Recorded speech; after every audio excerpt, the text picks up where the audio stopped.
She had mocked Grace Holloway for 7 minutes straight, her pregnancy, her poverty, her worth. And Veronica Sterling was preparing her next insult when the Mafia boss walked in. His guards cut through the restaurant like shadows, and suddenly she was the one surrounded, trapped, and begging. But 7 minutes earlier, Grace had no idea her life was about to change forever. The Meridian sat on Boston's waterfront like a monument to money and cruelty dressed in white linen. It catered to the kind of people who measured their worth in wine vintages and vacation homes, who spoke to servers without ever looking at their faces. Grace Holloway had worked there for 3 years. She knew the rhythm of the place, the false laughter, the cold eyes, the tips that came with invisible strings attached. At 7 months pregnant, she had learned one essential truth about survival. Never cry at work. Tears invited opinions, pity, judgment, the kind of whispered conversations that ended with phrases like, maybe she should take leave early, or, I'm not sure she can handle the stress. So Grace kept her face calm and her voice steady, no matter what was said to her. No matter how her feet ached or her back screamed or her heart broke a little more each day. She stood in the service corridor, tying her apron over the swell of her belly, when Tessa Monroe appeared beside her. Grace! Tessa's voice was low, urgent. Table 9. Grace looked up. Tessa was clutching a stack of menus, her expression caught somewhere between warning and apology. What about it? Veronica Sterling. Tessa said the name like it tasted sour. And she brought Audrey Kensington. They requested your section specifically. Grace felt her stomach tighten, and it had nothing to do with the baby. Veronica Sterling was old Boston money wrapped in new cruelty. She came to the Meridian twice a month, always seated at table 9, always leaving servers in tears or trembling with suppressed rage. She tipped well. That was the trap. She tipped well enough that management looked the other way when she dismantled someone's dignity between courses. Why my section? Grace asked, though she already knew the answer. Tessa's gaze dropped to Grace's belly. She saw you last week, made a comment to her friend about how the help was lowering the restaurant's standards. Grace closed her eyes for a moment. One breath. She opened them again. I can handle it. You don't have to. I can ask Mr. Bennett to switch. No. Grace shook her head. Switching would mean explaining. Explaining would mean admitting weakness. And weakness in a place like the Meridian was blood in the water. I'll be fine. Tessa looked like she wanted to argue, but she had known Grace long enough to recognize that particular set of her jaw. Instead, she squeezed Grace's arm gently. I'll be nearby. Just signal if you need me. Grace nodded, smoothed her apron one final time, and stepped out onto the floor. The lunch rush was in full swing. Sunlight poured through the floor-to-ceiling windows, glittering off the harbor beyond. Crystal clinked. Expensive perfume layered over the smell of seared steak and fresh bread. Everywhere, the quiet hum of wealth conducting its daily rituals.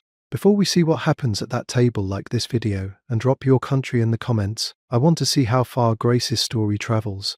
Grace moved through the dining room with practiced grace, her notepad in hand, her expression professionally pleasant. She passed tables of executives closing deals, couples performing romance for an audience, elderly women critiquing everything from the temperature of the butter to the thread count of the napkins. And then she saw table 9. Veronica Sterling sat facing the room, positioned so she could see and be seen. Her blonde hair was sculpted into effortless waves that probably cost $300 to achieve. Her dress was winter white, her jewelry understated but unmistakably expensive. Beside her, Audrey Kensington leaned in close, already whispering something that made them both laugh, the kind of laugh that was designed to be overheard. Grace approached. She had taken 6 steps when Veronica's eyes lifted from her menu and landed directly on Grace's pregnant stomach. The laughter stopped. Something shifted in Veronica's expression. A flicker of disgust, a curl of amusement, the quiet delight of a predator who had just spotted something to play with. Grace kept walking. 7 steps. 8. Veronica's lips curled into a slow, deliberate sneer. Well, she said, loud enough for the neighboring tables to hear. Look what's waddling our way. Audrey covered her mouth, stifling a cruel giggle. Grace stopped at the edge of the table, notepad ready, face composed. She had survived worse. She had survived abandonment and loneliness and the terror of facing motherhood alone. She could survive 2 women with too much money and too little humanity. Good afternoon, Grace said, her voice steady. Welcome to the Meridian. May I start you with something to drink? Veronica did not answer the question. Instead, she tilted her head, examining Grace the way someone might examine a stain on an otherwise pristine tablecloth.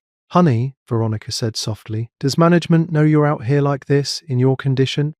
The words landed like the first drops of a coming storm. Grace had no idea that in 7 minutes everything would change. Grace had learned long ago that cruelty rarely announced itself. It arrived dressed in expensive clothes, speaking in measured tones, hiding behind smiles that never reached the eyes. Veronica Sterling was a master of this particular art form. Our specials today, Grace began, keeping her voice even, include a pan-seared Chilean sea bass with a lemon beurre blanc, served alongside roasted fingerling potatoes and seasonal vegetables. We also have a braised short rib with a red wine reduction, and our soup of the day is a butternut squash bisque. She recited the words from memory, the same words she had spoken 100 times before. Professional, detached, safe. Veronica did not let her finish. Well, that's just irresponsible. The words cut through Grace's recitation like a blade. Veronica had not spoken softly.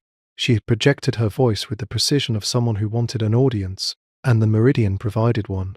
Heads turned at neighboring tables. Conversations paused. Grace blinked. "I'm sorry?" Veronica gestured toward Grace's belly with a manicured hand, her diamond bracelet catching the light. That, walking around a fine dining establishment in that condition. Do you have any idea how uncomfortable it makes the guests? We're trying to enjoy a civilized lunch, not be reminded of poor decisions. Audrey Kensington pressed her fingers to her collarbone in mock concern.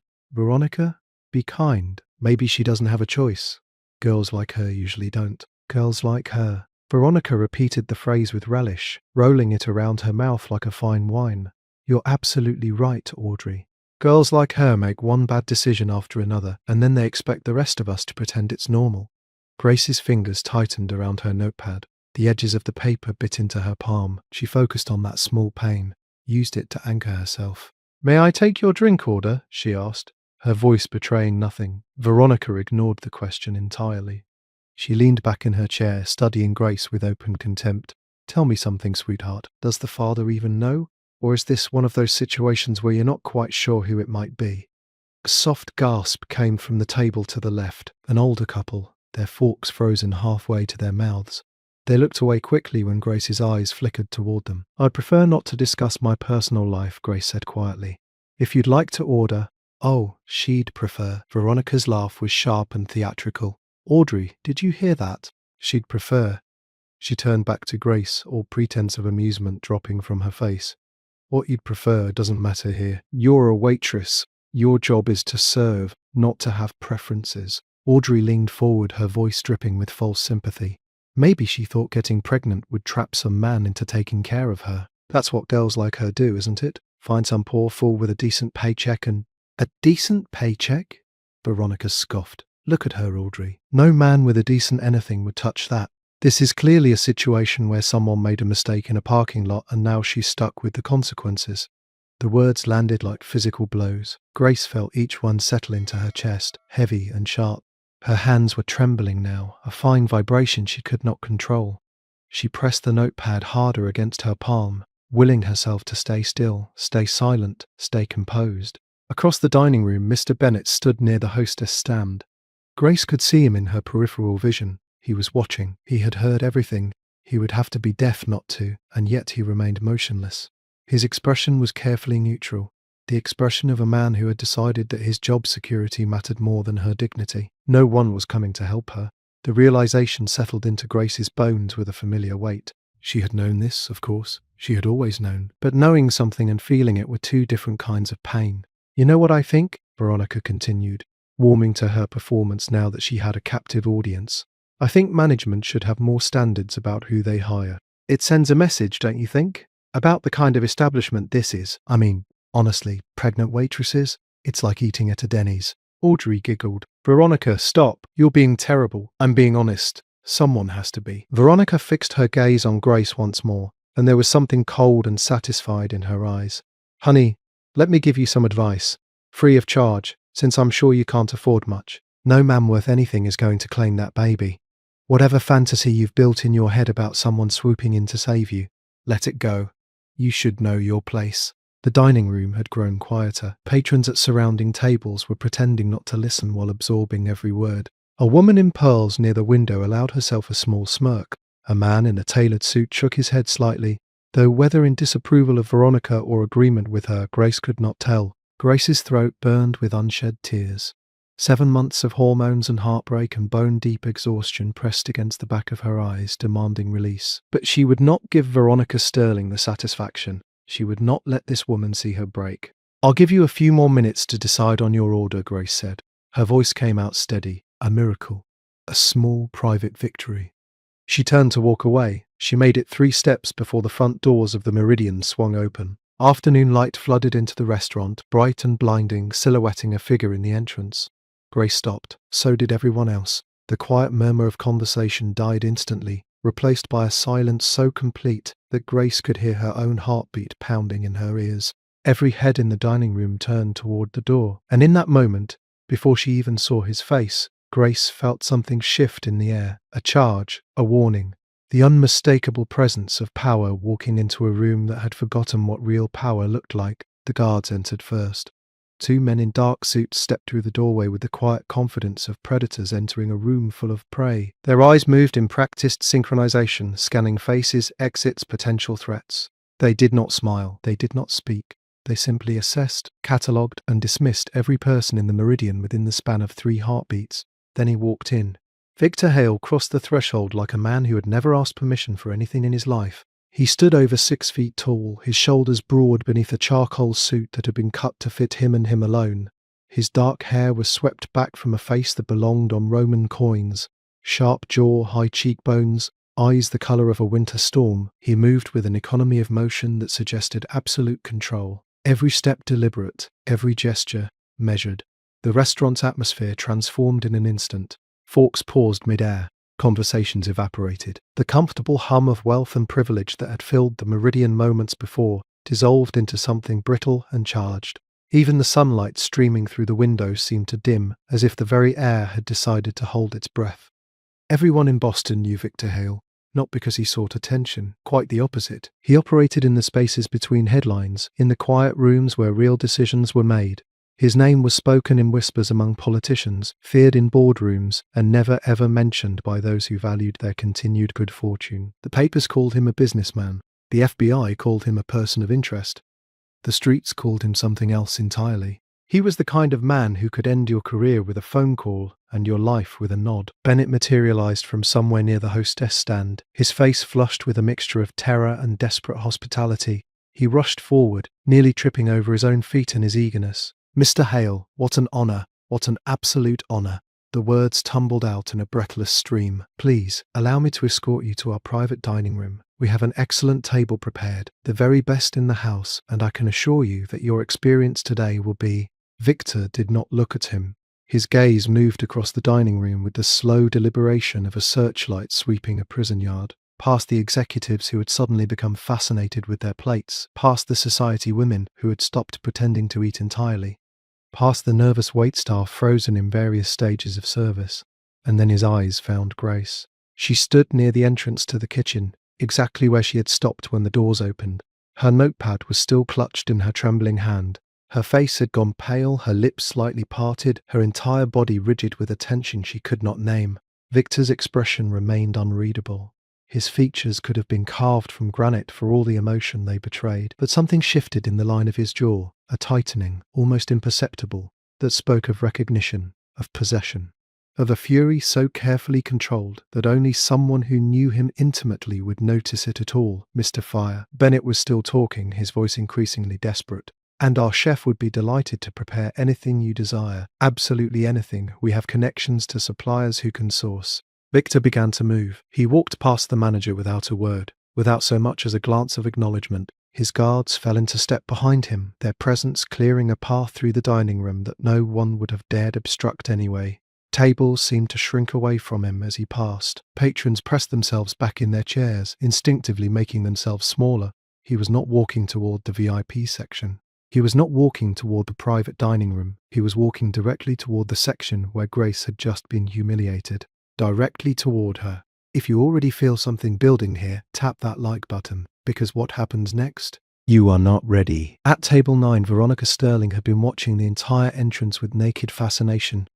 Her earlier cruelty was temporarily forgotten, replaced by the gleaming interest of a woman who recognized power and wanted to be close to it. She straightened in her chair. smoothing her perfectly styled hair with one hand. Her lips curved into what she clearly believed was an alluring smile. "Audrey," she whispered, her voice trembling with excitement. "Do you know who that is?" "That's Victor Hale." Audrey's eyes widened. The Victor Hale, the very one. Veronica adjusted her posture, angling her body to display herself to best advantage. "And he's coming this way." "Watch this." She was already composing her opening line in her head, already imagining the story she would tell at her next charity luncheon. The day Victor Hale approached her at the Meridian, the way he had been drawn to her, unable to resist her magnetic presence. Perhaps he would ask her to dinner, perhaps he would. Victor walked past her table without slowing. Veronica's smile faltered. Her carefully constructed fantasy crumbled as she watched the most powerful man in Boston move past her as if she did not exist, as if she were invisible, as if she were nothing more than furniture to be navigated around. He stopped 3 feet from Grace Holloway, the pregnant waitress, the girl Veronica had spent the last 7 minutes destroying for sport. The silence in the restaurant was absolute now. No one moved, no one breathed. Every eye was fixed on the impossible tableau unfolding before them, the Mafia boss and the waitress, standing face to face while the entire world held still. Victor's guards positioned themselves on either side of him, their backs to Grace, their cold eyes surveying the room with unmistakable warning. Grace had not moved, could not move. She stood frozen in place, her notepad pressed against her chest like a shield, her eyes locked with Victor's. Something passed between them in that moment. Something electric and heavy and terrifying, though no one watching could have named what it was. And then Victor Hale spoke. His voice was low, controlled, and carried through the silent restaurant like a blade drawn from its sheath. "Are you all right?" 3 words. That was all it took to shatter the careful composure Grace had built over 7 months of silence and survival. "Are you all right?" She stood frozen before Victor Hale, her lips parted, her breath caught somewhere between her chest and her throat. The question echoed in the space between them, simple and devastating. She could not remember the last time anyone had asked her that. Not her landlord when she paid rent 3 days late. Not Mr. Bennett when she requested extra shifts to cover medical bills. Not the doctors at her prenatal appointments who spoke to her belly more than they spoke to her face. "Are you all right?" The words unlocked something inside her, something she had buried so deep she had forgotten it existed. The desire to be seen, to be cared for, to matter to someone. Grace opened her mouth to respond, but no sound emerged. Her voice had abandoned her entirely, stolen by the impossibility of this moment.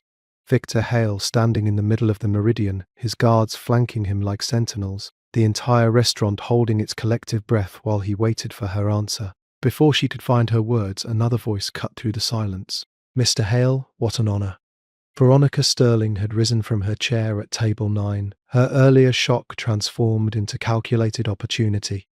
She smoothed the front of her white dress and took a step forward, positioning herself in Victor's peripheral vision. Her smile was radiant, practiced, hungry. "Please join us," she continued, gesturing toward the empty chairs at her table. "Audrey and I were just saying how dreadfully boring lunch has become. A man of your stature would certainly elevate the conversation. I'm Veronica Sterling. Perhaps you know my husband, Richard. He's on the board of..." Victor did not look at her. His eyes remained fixed on Grace with an intensity that made the air between them feel solid, charged with something the watching patrons could sense but not name. Veronica's words fell into the void of his indifference and vanished without acknowledgement. He spoke again, softer this time. "Grace, are you all right?" The use of her first name moved through the restaurant like a current. Whispers began at the edges of the room, quick, urgent exchanges between patrons who were suddenly reassessing everything they thought they understood about the scene before them, the pregnant waitress and the Mafia boss. He knew her name. He knew her. Grace swallowed hard. Her fingers had gone white around the notepad she still clutched against her chest. "I'm fine," she managed.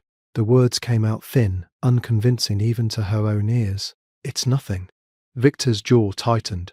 A muscle flexed beneath the sharp line of his cheekbone, the only visible indication of the storm contained beneath his calm exterior. It did not sound like nothing.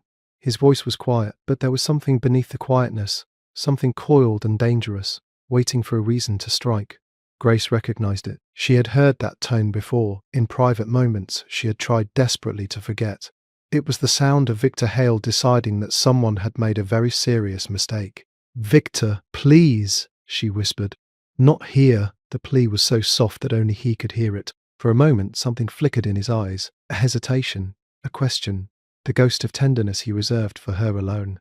But then his gaze lifted. moving past her shoulder, settling on the table where her humiliation had played out for 7 excruciating minutes. He turned slowly. The movement was unhurried, deliberate, carrying the weight of inevitability. Every person in the restaurant tracked his rotation with the fascinated horror of witnesses to an accident they could not prevent. Victor Hale's full attention shifted from Grace to table 9, and the temperature in the room seemed to drop 10 degrees. Veronica Sterling was still standing, her smile frozen in place, her hand still extended in a gesture of welcome that now looked absurd. The confidence that had carried her through decades of social dominance began to crack around the edges as Victor's cold gaze settled on her face. She had wanted his attention. Now she had it. "Mr. Hale," she said, and for the first time her voice wavered. "I was simply trying to—" Who spoke to her? The question was deceptively calm, conversational almost. The kind of question someone might ask about the weather or the quality of the wine. But beneath that calm was something that made Audrey Kensington shrink back in her chair, her face draining of colour. Veronica's mouth opened and closed. No sound came out. Victor waited.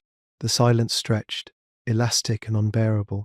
Around the restaurant, patrons who had spent years believing themselves untouchable suddenly felt very small, very exposed, very aware of how fragile their comfortable lives truly were. "I asked a question." Victor's voice had not risen. It did not need to. "Someone in this restaurant spoke to this woman in a manner that upset her. I would like to know who." Still, no one answered. The other diners looked away, studied their plates, pretended to be invisible. Mr. Bennet had retreated to the far corner of the room, his face the colour of old paper. Even the kitchen staff had stopped moving, visible through the service window as motionless silhouettes. Veronica attempted to recover. "Mr. Hale, I'm sure there's been some misunderstanding. We were simply having a conversation with the waitress about—" "We." Victor repeated the word slowly, tasting it. "So it was you." The statement landed with the finality of a verdict. Veronica's carefully maintained composure crumbled. She looked around desperately, searching for an ally, an escape, some way out of the corner she had backed herself into. She found nothing but averted eyes and held breaths. Victor took a single step toward the table. His guards moved in perfect synchronization, their bodies shifting like shadows responding to their master's will. They positioned themselves around table 9 with mechanical precision, one behind Veronica's chair, one beside Audrey, their presence forming an invisible cage that the two women could feel closing around them. Veronica's face drained of all colour. The superior smirk that had twisted her features while she mocked Grace had vanished completely, replaced by the dawning recognition of a woman who had finally found someone she could not intimidate, could not dismiss, could not escape. For the first time in her privileged life, Veronica Sterling understood what it felt like to be trapped, and Victor Hale had not even begun. Victor Hale stood over table 9 like a storm that had decided to make landfall. He did not raise his voice. He did not need to. His presence alone was suffocating, pressing down on Veronica Sterling and Audrey Kensington with a weight that no amount of money or social standing could lift. The guards remained in position around the table, silent monuments to the power their employer wielded without ever having to speak its name. Veronica's survival instincts kicked in. She had spent her entire adult life navigating the treacherous waters of Boston high society, and desperation had always been her most reliable compass. She forced her lips into something resembling a smile, though it looked more like a grimace now. Mr. Hale, I don't know what you think you heard," she said, her voice climbing toward a register of false reasonableness. "But we were simply having a conversation with the waitress. A bit of friendly advice, really, nothing more." Victor's expression did not change. He regarded her the way one might regard an insect that had crawled across a dinner plate, with distant contempt and absolute certainty about what needed to happen next. "You mocked her!" He spoke the words without inflection, without heat, publicly. The accusation hung in the air, irrefutable and damning. Veronica's mouth opened to protest, but Victor continued before she could form a defense. "You questioned her worth." Her circumstances. A pause, weighted and deliberate. Her child. At the word child, something shifted in Victor's voice. It was subtle, a slight hardening at the edges, a depth that had not been there before. The watching patrons might not have noticed, but Veronica noticed. She felt it in her bones, a vibration of warning that told her she had stumbled into territory far more dangerous than she had ever imagined. Beside her, Audrey Kensington had gone completely silent. She sat rigid in her chair, her eyes fixed on the napkin in her lap as though it contained the secrets of survival. Her fingers worked at the linen fabric, folding and refolding it in nervous repetition. She had recognized before Veronica did that this was not a situation they could charm or manipulate their way out of. Veronica, however, had not yet accepted defeat. Pride was a difficult thing to abandon, especially for a woman who had built her identity upon it. "It was just an observation," she said. Her voice wavered despite her best efforts to steady it. "She's a waitress, for God's sake. I hardly think a few comments about her situation warrant this kind of—" Victor leaned in. The movement was slight, perhaps 6 inches, no more, but it carried the force of a threat made physical. Veronica flinched backwards so violently that her chair scraped against the marble floor, the sound cutting through the silence like a scream. "She is worth more than every person in this room combined." The words fell from Victor's lips with the weight of absolute conviction. He straightened, his gaze sweeping briefly across the frozen tableau of wealthy patrons before returning to Veronica's ashen face. "Including you."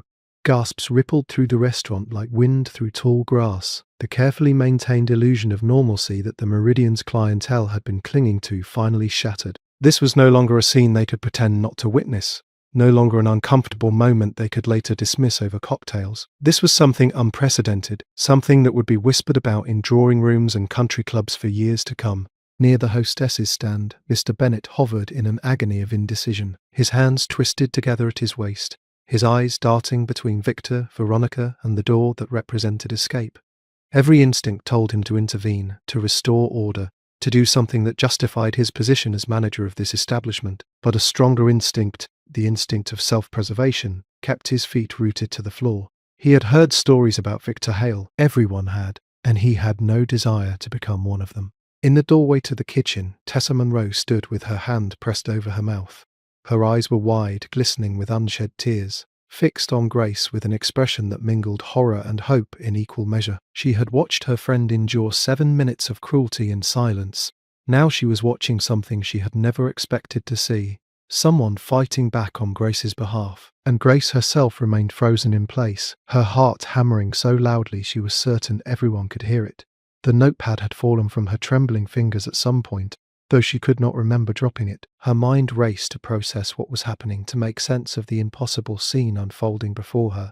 Victor Hale, the man she had walked away from 5 months ago, the man whose calls she had stopped answering, the man whose child she carried without ever telling him, was standing in the middle of her workplace, defending her honor to a woman who had made her feel worthless. It was too much.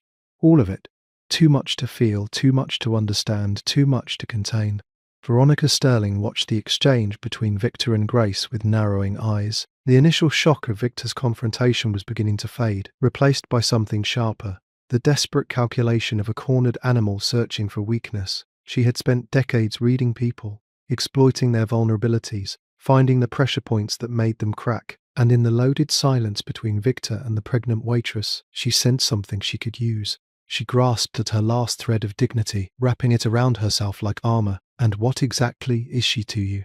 The question cut through the tension with surgical precision. Veronica's voice had found its strength again, buoyed by the certainty that she had finally asked the one thing everyone in the room wanted to know.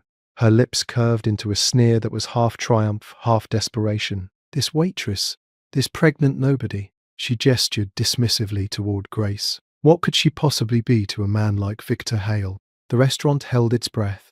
Victor did not move, did not blink, did not look away from Veronica's challenging stare. But in the heartbeat before he answered, Grace saw something flash across his face, something raw and unguarded that made her chest ache with recognition. The truth was coming, and nothing would ever be the same. Silence filled the Meridian, like water filling a sinking ship. Veronica's question hung in the air, demanding an answer that everyone in the restaurant suddenly realized they were desperate to hear. What could she possibly be to a man like Victor Hale, the pregnant waitress with trembling hands and tears she refused to shed, the nobody in a black apron and sensible shoes? What could she possibly mean to the most powerful man in Boston?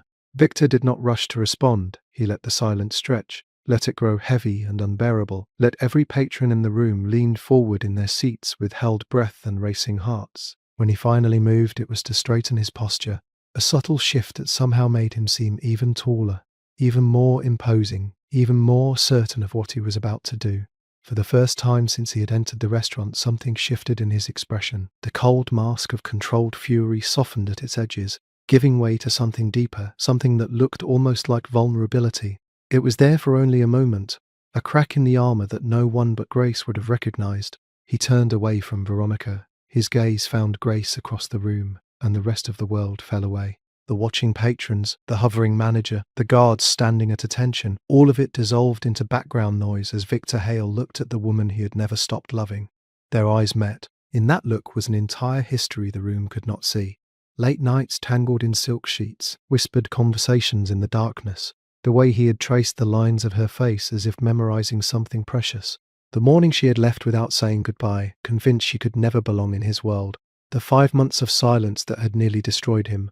Grace felt the tears building behind her eyes, hot and insistent. She had spent so long running from this moment, so long convincing herself that she could raise this child alone, that she did not need him, that wanting him was a weakness she could not afford. But standing here now, caught in the gravity of his gaze, she felt all of her carefully constructed walls begin to crumble. Victor turned back to Veronica. When he spoke, his voice was quiet, but every word landed like thunder rolling across a darkened sky, impossible to ignore, impossible to escape. "She's carrying my child." The room erupted. Gasps cascaded through the meridian in waves, each one building on the last until the sound became something almost physical. Forks clattered against plates. Wine glasses trembled in suddenly unsteady hands. A woman near the window let out a small shriek that she immediately tried to disguise as a cough. The carefully maintained composure of Boston's elite shattered into 1,000 pieces, scattered across the marble floors like broken crystal. Veronica Sterling's face underwent a transformation that would have been fascinating to watch if it were not so terrible. Disbelief came first, her features twisting in denial, her mind refusing to accept what her ears had clearly heard. Then horror crept in, draining the colour from her cheeks, making her lips go white and bloodless. And finally, dawning realization, the slow, sickening understanding of exactly what she had done and to whom she had done it. She had mocked Victor Hale's woman. She had humiliated the mother of Victor Hale's child, in public. For sport, Audrey Kensington pushed back from the table so violently that her chair toppled over behind her. She scrambled to her feet, putting distance between herself and Veronica, as if proximity alone might condemn her. Her eyes were wild, darting toward the exit, calculating escape routes that her trembling legs might not be able to execute.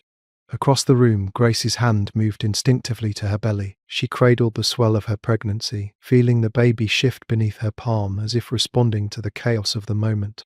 The tears she had fought so hard to contain finally broke free, streaming down her cheeks in silent rivers. She did not sob, she did not make a sound, but for the first time in 7 months, she allowed herself to cry without shame. Victor watched the tears fall, and something in his jaw tightened with renewed fury. He turned back to Veronica, who had begun to tremble visibly in her designer dress. "You mocked her."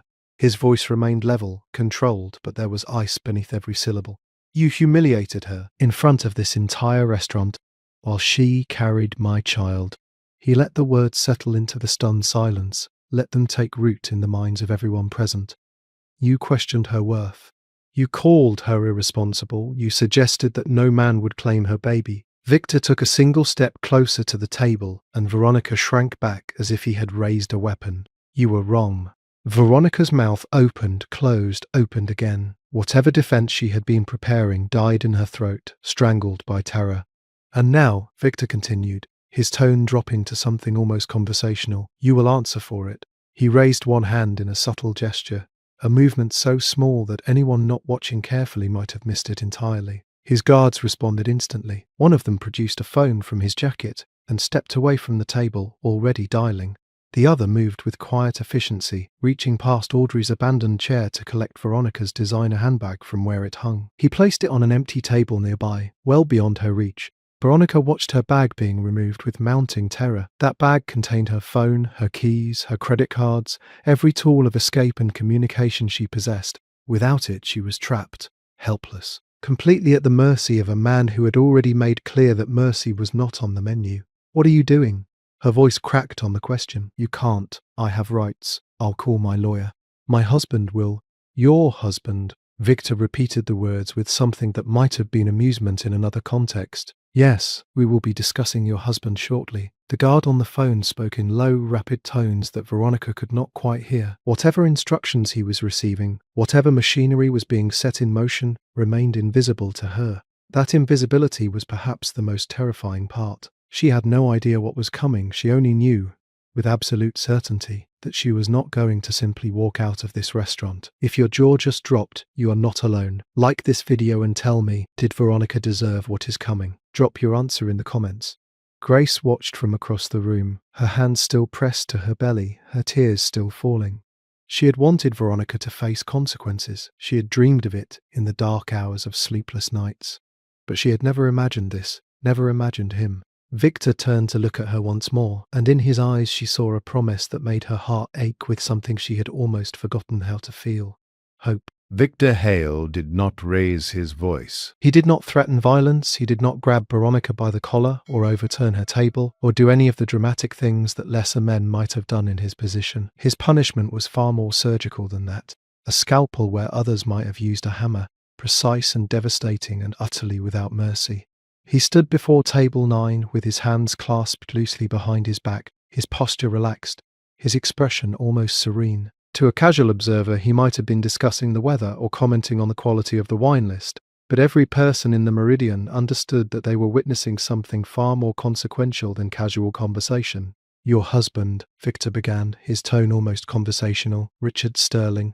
He sits on 3 corporate boards and chairs the finance committee at your country club. Respected man. Trusted man. A pause. Faithful man, by all accounts. Veronica's face went grey. What does Richard have to do with... By evening, Victor continued as if she had not spoken. He will receive documentation of your affair with his business partner. Photographs.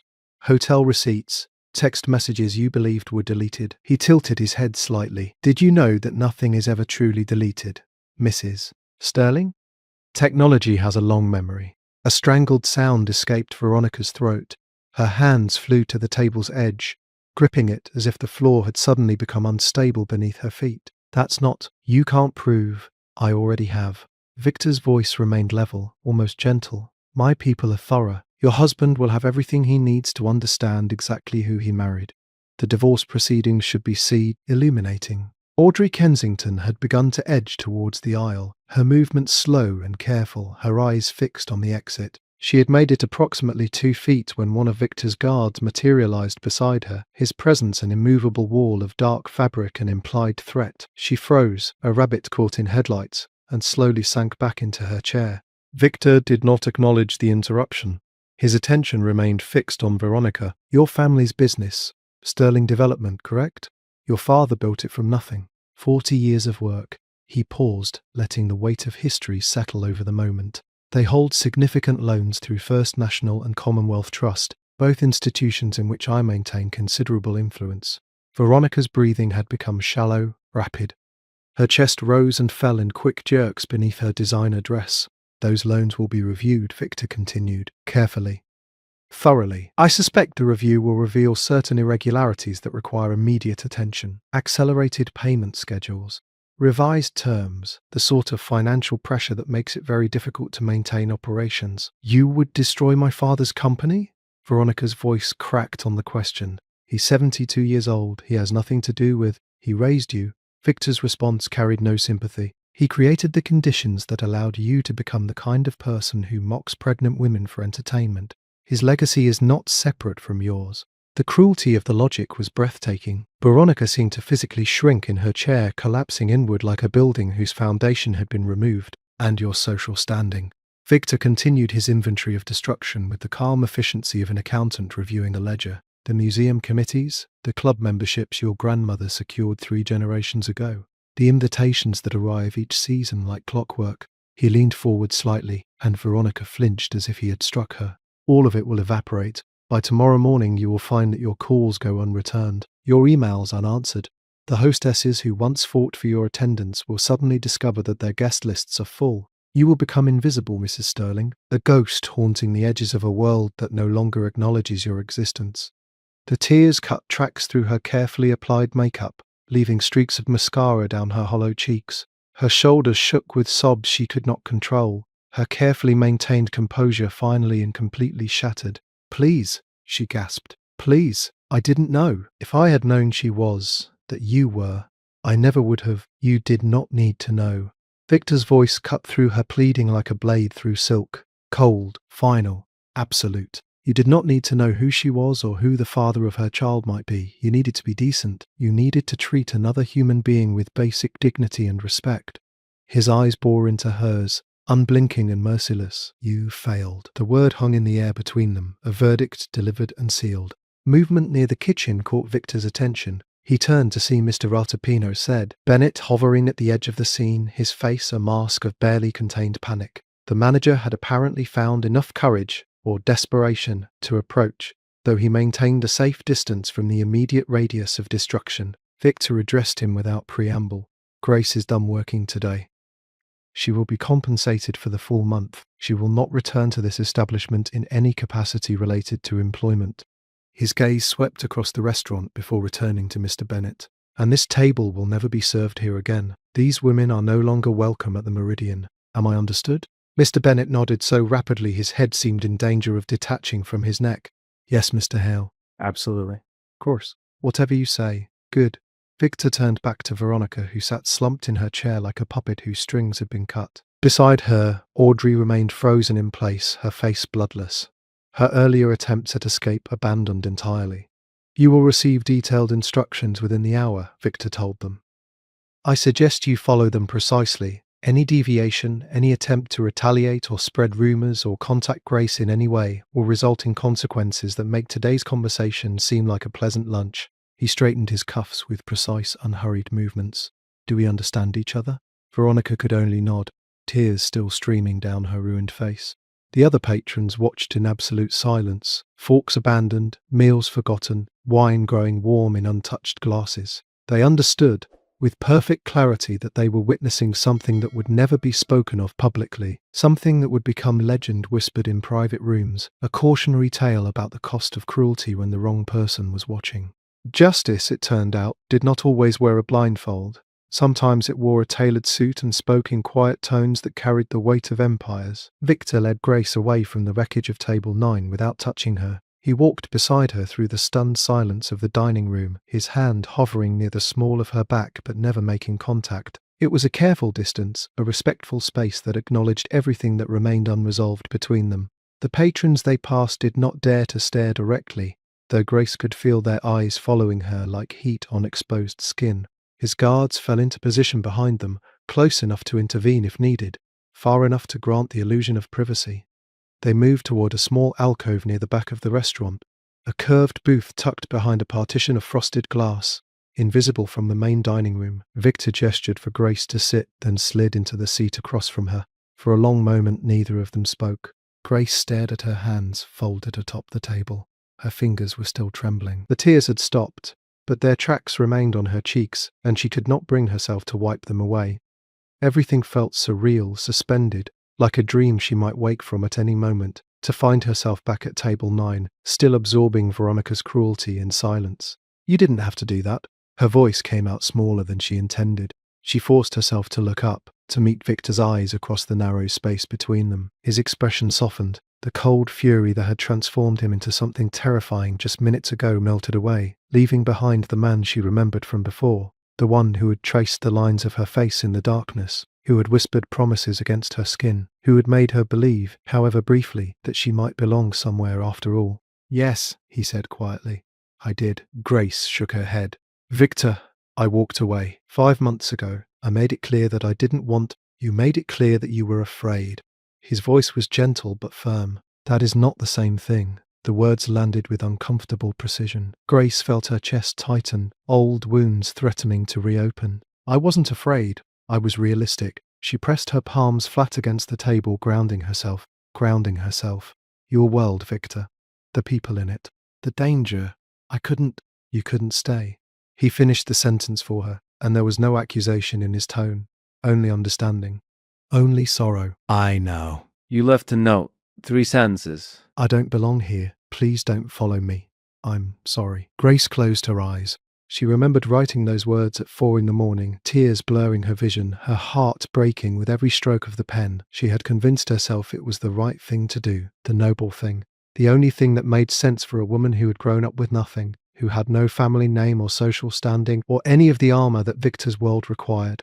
I found out 2 weeks later, she said quietly, about the baby. Victor's jaw tightened almost imperceptibly. I know. Grace's eyes flew open. What do you mean, you know? I mean, I have known, Grace, since almost the beginning. He held her gaze without flinching. I have watched you, protected you from the shadows, made certain that no one interfered with your life or your work or your medical care. The revelation hit her like a physical blow. She sat back in the booth, her mind racing to process the implications. The landlord who suddenly fixed everything in my apartment, she breathed. The hospital bills that kept getting adjusted. The man who tried to mug me last month and then just ran away. My people, Victor confirmed, always nearby, always watching. You were never alone, Grace. Even when you believed you were. Anger flared in her chest, hot and sudden. You had no right. I asked you to stay away. I made a choice, and I respected that choice. Victor's voice remained calm, absorbing her fury without resistance. I did not contact you. I did not interfere with your decisions. I did not demand explanations or force my presence into your life. I simply made certain that you and our child were safe. Our child. The words hung between them, heavy with meaning. Why? Grace demanded. Why go through all of that? Why watch from a distance instead of just, because you asked me to stay away?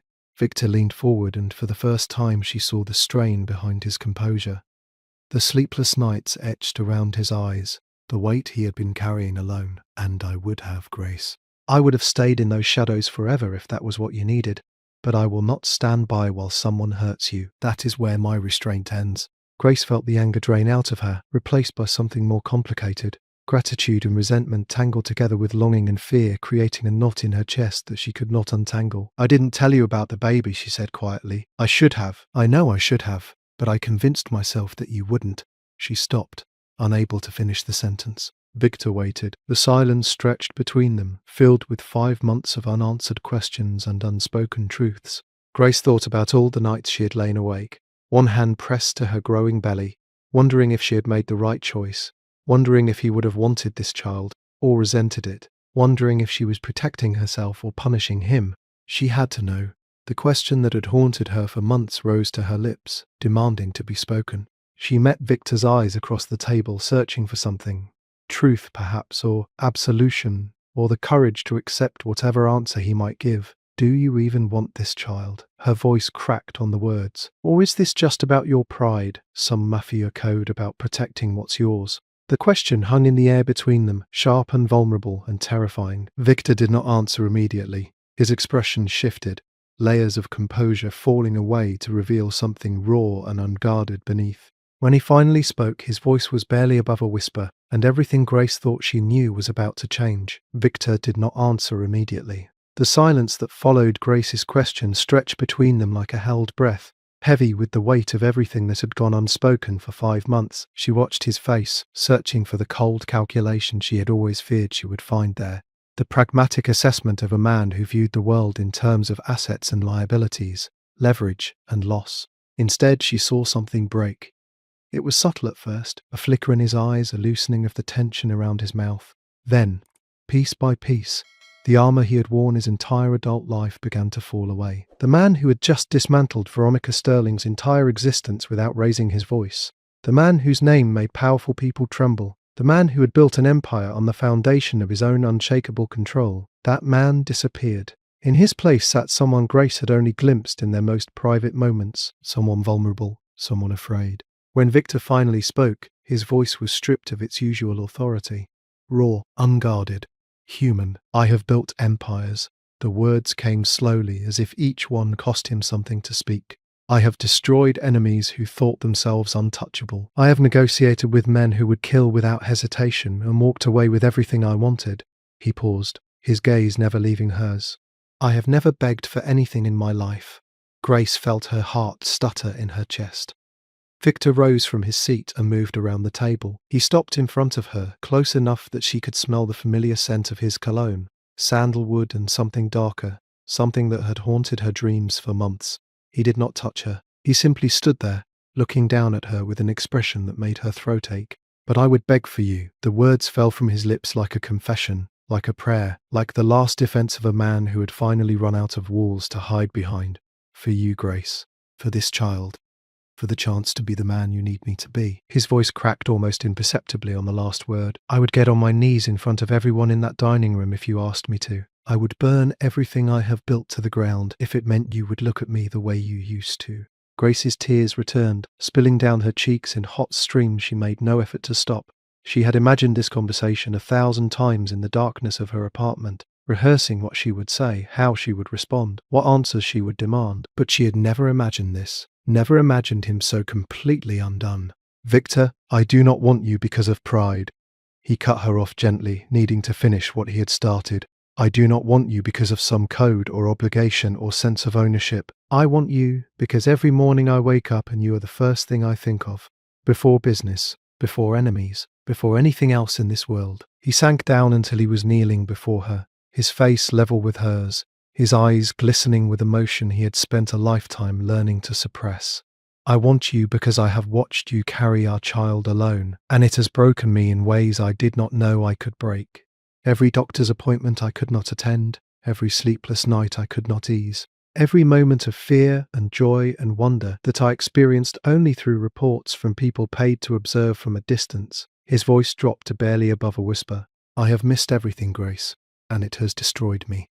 He reached out slowly, his hand hovering near her cheek. He did not close the distance. He waited, his fingers trembling almost imperceptibly in the space between them, asking permission for something as simple and profound as touch. Grace looked at that hand, the hand that had signed death warrants and closed billion-dollar deals, the hand that had once traced patterns on her bare skin while she fell asleep in his arms. She thought about all the reasons she had left, the danger, the violence, the world he inhabited that seemed so incompatible with the life she wanted for herself, for her child.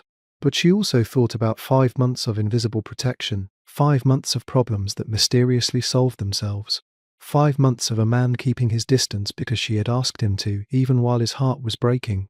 She closed the distance, her cheek pressed into his palm, and the sound that escaped Victor's throat was something between relief and anguish. His thumb brushed away her tears with a tenderness that seemed impossible for a man of his reputation, his touch featherlight and reverent. "I am not asking you to come back to my world," he said softly. "I know what you fear. I know what you left behind and why. I am not asking you to become someone you are not or to accept things that violate your conscience." He leaned closer, his forehead nearly touching hers. "I am asking you to let me into yours, your world, your life. Whatever that looks like, whatever boundaries you need, whatever pace you require, I will become whatever version of myself that world demands." Grace understood then, with a clarity that cut through all her confusion and fear. Protection had always been his language of love. Not words, not promises, not grand romantic gestures. Silent guardianship, constant vigilance. Fierce, uncompromising defense of those he held dear. He had been speaking that language for 5 months and she had been too afraid to listen. She pulled back slightly, needing to see his face clearly. His eyes were wet, his expression open in a way she had never witnessed before. This was not the Mafia boss who had just destroyed a woman's entire life with a few quietly spoken sentences. This was just a man, terrified of losing the only person who had ever made him feel human. "I need time," Grace said finally. "I can't just, after everything, I need time to think, to process, to figure out what I want and what's best for this baby." Victor nodded, and there was no disappointment in his expression, only acceptance, only patience. "I will wait," he said, "however long it takes. A week, a month, a year. I have waited 5 months already, Grace. I can wait forever if that is what you need." Something shifted between them in that moment. Not resolution, but possibility. The beginning of a bridge across the distance they had built. Grace opened her mouth to respond, to say something that might capture the fragile hope blooming in her chest. Then pain lanced through her abdomen, sharp, sudden, wrong. Her hand flew to her belly, her fingers pressing against the swell where their child grew. The pain came again, stronger this time, a cramping pressure that made her gasp and double forward. "Grace?" Victor's voice went sharp with alarm. "What is it? What's wrong?" She could not answer. The fear that flooded her system drowned out everything else. His questions, the restaurant beyond the alcove, the entire world outside the terrifying reality that something was happening to her baby. Something was very, very wrong. Victor moved faster than Grace had ever seen him move. One moment he was kneeling before her, his face soft with vulnerability. The next he was on his feet, his voice cutting through the alcove with sharp commands. His guards appeared within seconds, their professional calm a stark contrast to the fear that had transformed Victor's expression into something almost unrecognizable. The car, Now, Massachusetts General, call ahead, tell them we're coming. His words were clipped, urgent. He turned back to Grace, and his hands were gentle despite the panic in his eyes as he helped her to her feet. Can you walk? I can carry you, tell me what you need. I can walk, Grace managed through gritted teeth. Another wave of pain rolled through her abdomen, and she gripped his arm hard enough to leave marks. Victor, the baby will be fine. His voice brooked no argument, as if he could command reality itself to obey. You will both be fine. I will not allow anything else. The journey to the hospital existed in fragments. The sleek black car waiting at the curb, Victor's arm around her shoulders, solid and steady, the blur of Boston streets through tinted windows. His voice on the phone, demanding, threatening, promising obscene amounts of money to anyone who could guarantee the best doctors would be waiting when they arrived. Grace focused on breathing. In and out. In and out. Her hand pressed against her belly, feeling for movement, desperate for any sign that her baby was still safe inside her. The hospital swallowed them whole. Nurses appeared with a wheelchair. Doctors materialized in white coats, speaking in calm, measured tones that did nothing to ease the terror clawing at Grace's chest. She was wheeled into an examination room, separated from Victor by a door he clearly wanted to tear from its hinges. Sir, you need to wait outside while I am not leaving her. The nurse, who had tried to stop him, took one look at his face and decided that some battles were not worth fighting. Victor stationed himself in the corner of the room, his presence a fixed point in the chaos of monitors and examinations and questions Grace could barely process. Time lost meaning. Minutes stretched into hours or collapsed into seconds. She could not tell which. The doctors spoke to each other in medical terminology she did not understand. Machines beeped. Her blood was drawn. A fetal monitor was strapped to her belly, and the sound of her baby's heartbeat filled the room. Rapid but steady. Alive. Still fighting. Victor paced like a caged animal. His composure, the iron control that had allowed him to systematically dismantle Veronica Sterling without breaking a sweat, had finally cracked. He ran his hands through his hair, leaving it disheveled. He checked his phone obsessively, barking orders at whoever was on the other end. He stopped beside Grace's bed every few minutes to touch her hand, her shoulder, her hair, as if reassuring himself that she was still there. Finally, a doctor approached with a clipboard and an expression that made Grace's heart stop. The baby is fine. 4 words. Grace burst into tears. Stress-induced contractions, the doctor continued, her voice kind but firm. Not true labor. Your body has been under significant strain, and it responded accordingly. The baby is healthy, the heartbeat is strong, and there's no indication of any lasting harm. Victor's exhale was audible across the room. He braced one hand against the wall, his head bowed, his shoulders trembling with relief he could no longer contain. However, the doctor added, fixing Grace with a serious look, you need to rest. Significantly. No more working on your feet for 8-hour shifts. No more stress. Your body is telling you it's reached its limit, and you need to listen. Grace nodded, too exhausted and grateful to argue. The hours that followed blurred together. She was moved to a private room. Victor's doing, no doubt. The machines continued their rhythmic beeping. Nurses came and went, and through all of it, Victor remained. He sat in the chair beside her bed, her hand clasped in both of his thumb tracing slow circles on her skin. He did not speak. He did not need to. His presence said everything words could not. You are still here, Grace murmured finally, her voice thick with fatigue. Victor looked up, and the softness in his expression made her chest ache. I will always be here. His thumb continued its gentle motion against her hand. Whether you want me or not. Grace laughed. It was weak, barely more than a breath, but it was genuine. The first real laugh she had allowed herself in months. Victor's lips curved in response, and something warm passed between them in the dim light of the hospital room. She looked at him then, truly looked. Past the reputation and the power and the fear his name inspired, she saw the man who had knelt before her and confessed his heart, the man who had watched over her from the shadows because she had asked him to stay away, the man who had just spent hours terrified that he might lose her and their child. I do not know what the future holds, she said quietly. I cannot promise you anything right now. I cannot tell you that everything will be perfect or that I have all the answers. Victor waited, his eyes never leaving her face. But I know I do not want to do this alone anymore. The words hung in the air between them, fragile and precious. Victor raised her hand to his lips and pressed a kiss against her knuckles. Then you will not. He leaned forward and kissed her forehead. A gentle pressure, a promise sealed without words. Days later, Grace sat in a new apartment.